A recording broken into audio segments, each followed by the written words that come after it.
bonjour, bonsoir, on s'en fout de l'horaire, on est sur internet. Et on est là pour parler du premier match Belgique versus Panama. C'est parti mon kiki.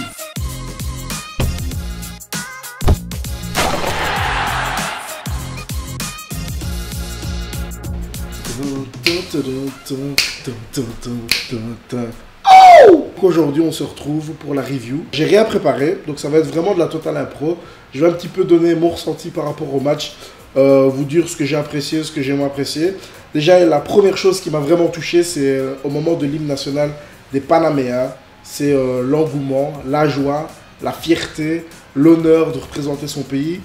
Une forme de courage, surtout de venir affronter des équipes à un niveau international.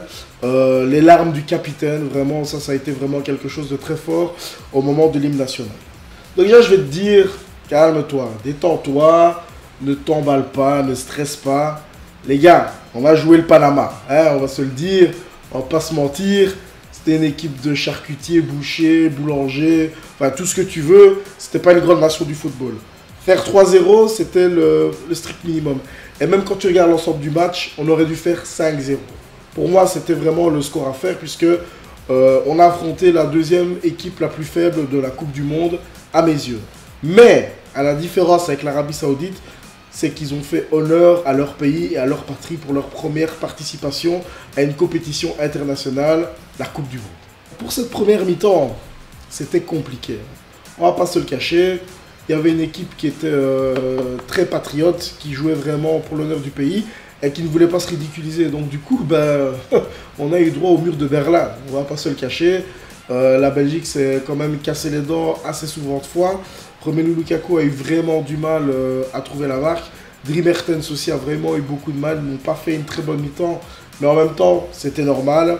On s'y attendait de jouer contre un mur. Les Panaméens ont vraiment donné leur vie. Ce qui fait que, fin de la première mi-temps, ils ont commencé à montrer leurs limites. Même après 25 minutes, tu voyais que ils étaient là, ils poussaient. À un moment donné, ils ne savaient plus où donner de la tête. Avec nos flancs, ils couraient comme des gazelles. Ils n'y arrivaient plus. À un moment donné, on savait que le verrou allait sauter. C'était une question de temps. Moi, ce que j'ai beaucoup apprécié dans l'équipe nationale belge, c'est que l'équipe a été patiente. Encore une fois, n'a pas commencé à paniquer comme le match contre l'Algérie en 2014. A été très patiente. On peut regarder, si tu vois cette image-là, le petit sourire de Carrasco à un moment donné. Tu vois vraiment que l'équipe est en train de jauger son adversaire, en train de voir s'ils vont devoir, entre guillemets, pousser ou s'ils vont devoir la jouer à la patience. Et c'est ce qu'ils ont fait. Ils ont été patients, donc ils leur ont laissé quelques opportunités. Il y a eu 2-3 gueulantes de Vertonghen, de Courtois, parce que voilà, ils voulaient garder le 0. Et le principal a été fait, on a gardé le 0. Et heureusement, parce que, je vous le rappelle, c'est le Panama. C'est une petite nation. C'est pour moi la deuxième équipe la plus faible après l'Arabie Saoudite. Donc, ici, ce qu'on a fait, clairement, c'est pas une performance. C'est le minimum syndical. Voilà, on a gagné le match. On a gagné avec la manière. On a gagné 3-0. Donc, félicitations à Romelu pour son doublé qui, est en train d'exploser ses stats. Et c'est tout ce qu'on veut voir. Parce que, encore aujourd'hui, j'ai reçu des messages. J'ai vu des statuts, j'ai vu des posts. Ah, Lukaku, sale chef, t'es une merde, oh, t'es nul. Non, les gars, arrêtez. Lukaku, il est là pour mettre des goals. On lui demande de mettre des goals et il met des goals, les gars. Il n'est pas meilleur buteur pour rien. Il fait le taf, c'est tout ce qu'on lui demande. Et merci Romelu, parce que tu nous as donné de la joie. Non, mais je suis là, je parle de Romelu. C'est un Congolais, donc RDC représente, c'est normal. On va parler aussi du magnifique but de Mertens. Bellissime. Pour le premier match, fatalement, il n'y a pas grand chose à raconter. C'était un match un peu comme le Gibraltar, mais un peu plus fort. Moi, je me suis pas emballé, j'étais très content. J'ai sauté de joie quand j'ai vu les buts. C'est normal, on a fêté, mais je reste vraiment très terre à terre. Je reste concentré comme le reste de l'équipe nationale, j'en suis certain. On a encore la Tunisie à jouer, ensuite l'Angleterre. Alors, on m'a demandé un peu de parler aussi des pronos. Je suis pas très prono, puisqu'en général, au niveau des pronos, quand je me mouille, je me crame. Bizarrement, puisque ça ne tombe jamais juste. Mais aujourd'hui, vous pouvez le voir dans les commentaires sur la vidéo que j'ai postée tout à l'heure.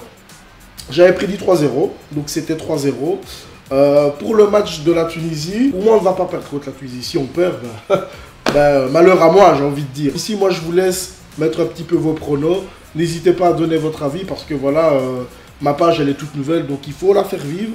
Il faut donner envie aux gens de venir commenter et de prendre du plaisir.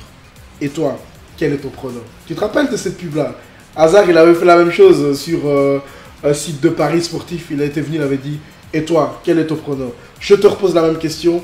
Et toi, quel est ton prono? Pour moi, c'est 2-0. Donc, si tu as un autre prono, n'hésite pas, mets-le. On peut débattre, il n'y a pas de souci. Voilà, moi, je me mouille un peu. Je suis pas très prono déjà là-bas, je tiens à le dire. Mais là, bon, on m'a demandé de parler des pronos. Moi, j'écoute. Moi, j'écoute les gens, je prends le feedback des gens. Et puis après, je redonne. Donc, il n'y a pas de souci. Voilà, pour moi, victoire samedi 2-0. On est qualifié pour les huitièmes de finale. Et on affronte les Anglais de façon très sereine, sans pression, sans complexe. Et en joie. Parce que c'est la Coupe du Monde. Ouais, mon gars. Parce que voilà, aussi, c'était ça. Aujourd'hui, on a vécu un match de Coupe du Monde. On était dans la joie, dans la bonne humeur. Liège était en paix, était en joie. Et c'est comme ça que je l'aime. C'est comme ça que j'aime ma ville. Et c'est comme ça que, voilà, j'aime Liège. Tout simplement, comme je l'ai posté tout à l'heure sur Facebook. Je suis vraiment très content de ce match, très content de la journée. Très content aussi que ma vidéo ait pu être diffusée au Temple Bar. Par rapport aux personnes qui m'ont félicité, je vous dis merci, ça me fait plaisir. Ça me donne de l'énergie, ça me donne de la force, ça me donne envie de continuer à faire des vidéos. Parce que voilà, je vous dis, c'est de l'impro, c'est facile. Je m'amuse, je m'éclate, je dis ce que je veux, je fais ce que je veux, je prends du plaisir et c'est le principal. Merci et à la prochaine. Et alors, il y avait un truc, voilà, que je voulais aussi partager avec vous. Quelque chose qui m'a... Là, je me suis dit, putain, le mec, excusez-moi le langage, mais putain, le mec, il est impliqué dans l'équipe nationale et ça, je kiffe. Alors, ok, il parle pas aux médias. Les gens se posent des questions et se disent, ouais, mais on a l'impression que le mec, il est là parce qu'il doit être là pour prendre des coups. Non!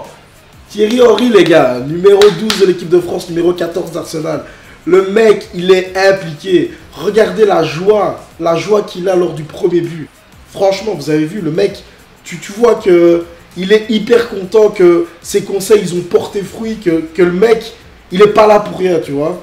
Il a un projet ambitieux pour notre équipe nationale.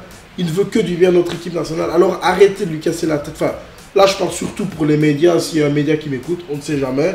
S'il y a quelqu'un des médias qui m'écoute, foutez la paix à Thierry Henry et laissez-le aller le plus loin possible avec notre équipe nationale. Laissez-le aller au bout parce que lui, il connaît la recette.